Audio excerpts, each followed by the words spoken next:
A letter from Mum. My dearest Janet and Christopher, we are very thrilled to hear that you have a baby daughter. What excitement there was last night when Christopher telephoned to tell us. You have chosen lovely names for her as well. Do hope that you are not feeling too tired, Janet. We are very pleased for you that it is all over. Now have a good rest while you can. Your little darling here is marvellous. We are all enjoying his company. He is eating and sleeping well, also enjoying his walks on his feet, on the lawn, and in his, buggy. He is not walking alone, of course, but the children love taking him for his little walks. I have just walked him across the lawn to meet Grandpa out of church. Paul was ringing a bell all the way, a bell with a handle which we found upstairs. We would love to come and see you while you are in hospital, but I think we'd better stay and look after his lordship at this end for you. We can't wait to see Catherine Alice, but we shall have to be patient. Miss Cooper has been ringing up for days, asking if there was any news. Last week she said each time, "I'm going to call it Alice." So I asked her why, and she said, "Well, it's like the song, 'Alice, where art thou?'" So when I told her last night that you had chosen Alice for the second name, she was absolutely amazed. It was quite a coincidence. Must stop now, and I'm going to take Paul for a walk to the Evening Telegraph office to put an announcement in the paper. All love and God bless.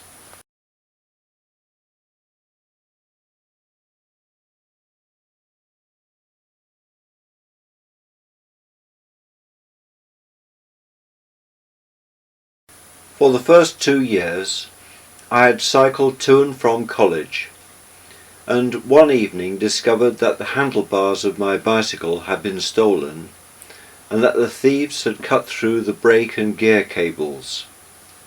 Fortunately, Clive Jones offered me a lift home with the remains of the bike on the roof of his car.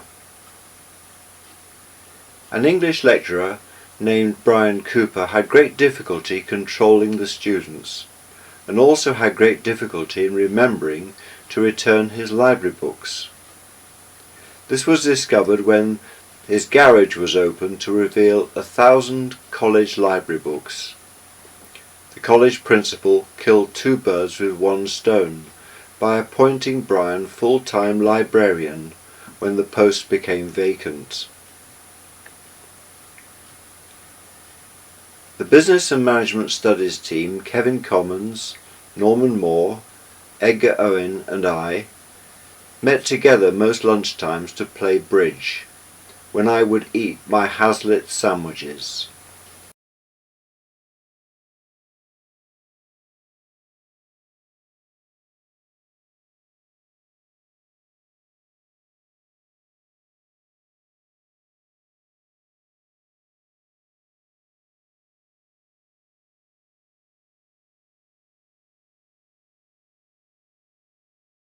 North Warwickshire College of Technology and Art in Nuneaton advertised the post of Lecturer Grade 2 with responsibility for introducing the new BEC General Business Studies course.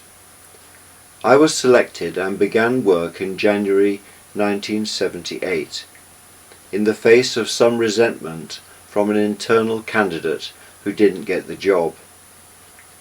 I regularly met up with the lecturers from the other 3 Warwickshire colleges who had the same responsibility, and in September the new course was launched. Jan and I became aware of the loneliness of some elderly people in the area, and we approached social services asking what we could do to help. They had no idea, and so the next stop was Help the Aged, who enabled us to set up a weekly meeting place in the local scout hut. They provided us with ideas, cups, and a list of possible speakers. We gathered together a team of helpers and advertised the centre. It ran for nearly a year, but petered out while we were away for 4 weeks in the summer.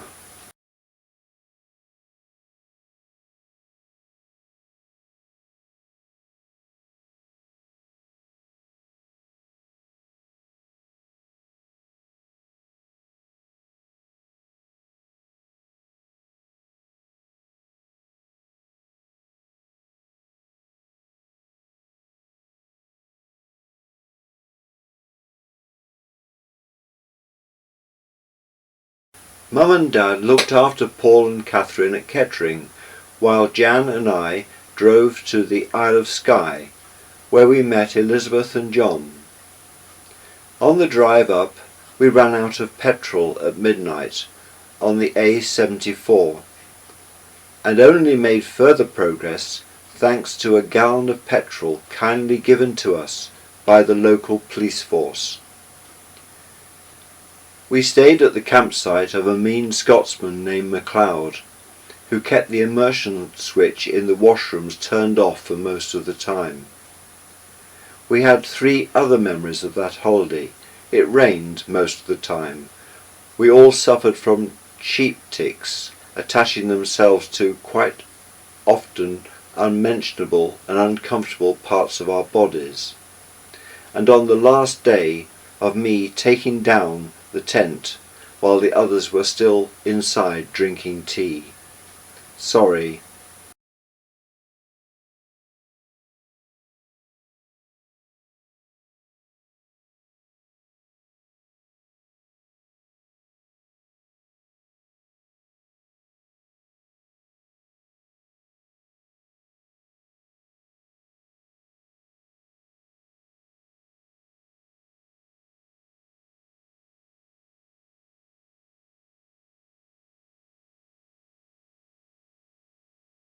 While the children were young, we had 2 holidays at Mablethorpe, at a chalet park, and it was there that 2 of Paul's well-remembered phrases were uttered.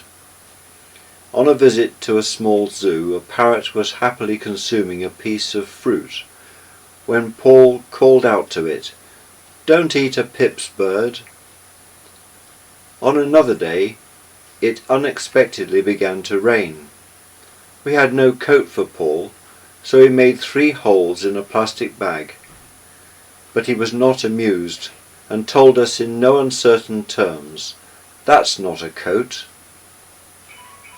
Orson the cat joined us, and John and I built a string ensemble each. The materials cost £150, but they soon became out of date as microchips became more and more micro.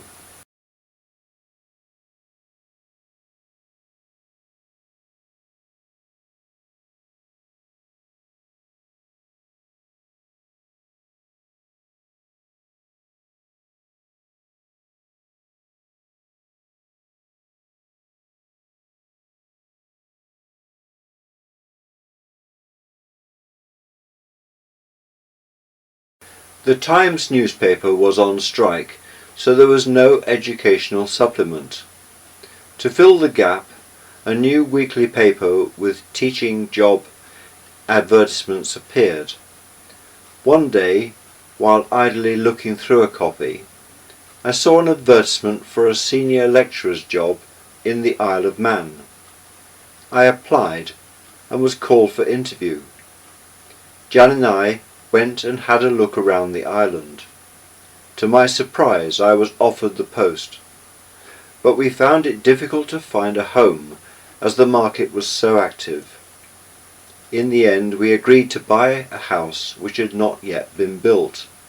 Plot 23, Lomvain Close, Onchan. Back in Hinckley, we put our house, to which we had added an extension, a new roof and central heating, on the market at £11,000.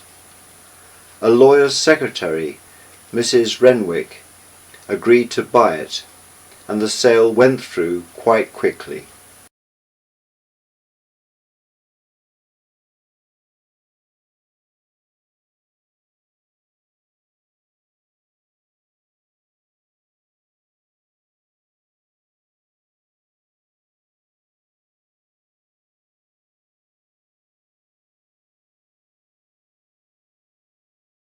So in August we hired Wardle and Keach to move us again.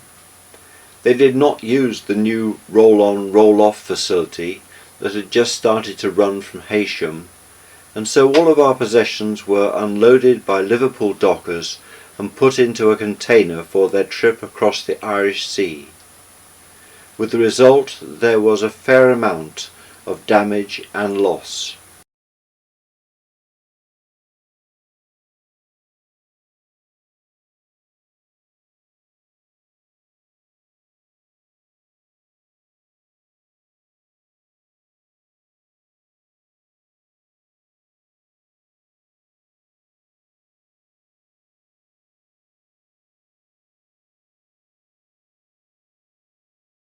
Having said our farewells to 7 Burley Road, we drove to Billinge, where we stayed the night before boarding the 11 a.m. ferry at the Prince's Landing stage in Liverpool.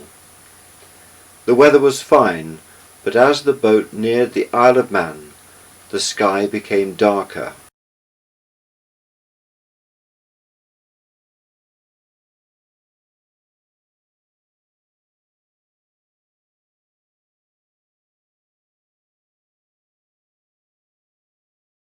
It was raining as we disembarked at Douglas and drove to the offices of Keane and Company, our solicitors, to collect the house keys.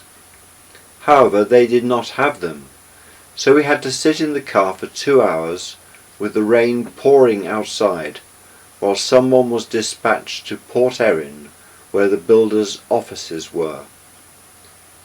We started to wonder whether we had done the right thing in moving to the Isle of Man.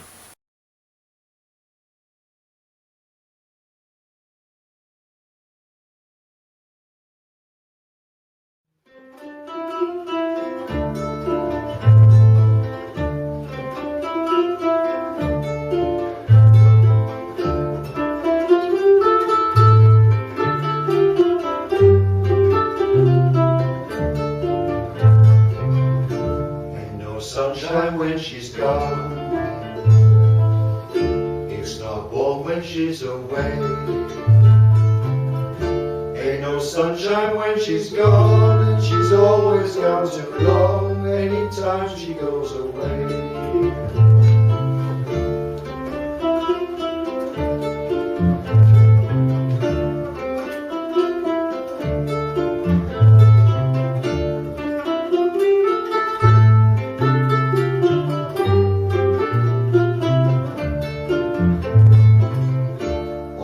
This time where she's gone, Wonder this time where she's gone. wonder if she's gonna stay. Wonder if she's gonna stay. Ain't no sunshine where she's gone, this house just ain't no home anytime she goes away. Anytime she goes away. And I know, I know, I know, I know, know, I know, I know, I know, know, I know, I know, I know, know, I know, I know, I know, I miss her so. Ain't no sunshine when she's gone. Ain't no sunshine when she's gone.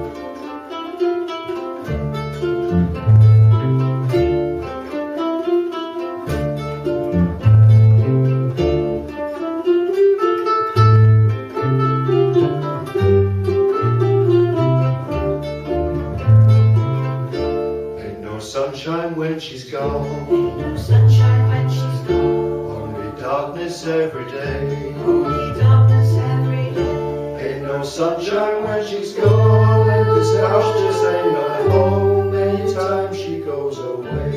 Anytime she goes away. Anytime she goes away. Anytime she goes away. Anytime she goes away.